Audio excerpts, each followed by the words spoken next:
Praise the lord. ఈరోజు దేవుని వాగ్దానము. మీరు నన్ను ప్రేమించిన ఎడల నా ఆజ్ఞలను గైకొద్దురు. యోహాను సువార్త 14వ అధ్యాయం 15వ వచనం. వాక్యము విన్నారు కదా. మీ కొరకు చిన్న ప్రార్థన. కళ్ళు మూసుకోండి. మీరు ప్రార్థనలో అడిగి ఉన్న వాటిని మీరు పొందుకొని ఉన్నారని, అవి మీ జీవితంలో జరిగి ఉన్నాయని నమ్మండి. నమ్ముట నీ వశమైతే నమ్మువానికి సమస్తము సాధ్యమే. ప్రార్థన.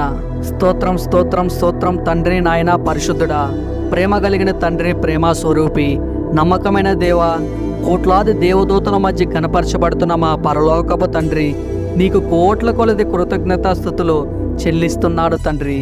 భూమిని ఆకాశమును సర్వలోకమును సృజించినటువంటి మా పరలోకపు తండ్రి, మీ పరిశుద్ధమైన ఘనమైన మీ బంగారు పాదములకు స్తోత్రములు తండ్రి.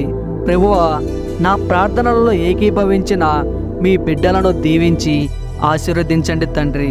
ఏ బిడ్డ ఏ అక్కర్లతో బాధపడుతుందో అట్టి బిడ్డలను జ్ఞాపకం చేసుకోండి తండ్రి. వారు చేస్తున్న పని బాటలలో మీరే తోడుగా ఉండి సహాయము చేయండి తండ్రి.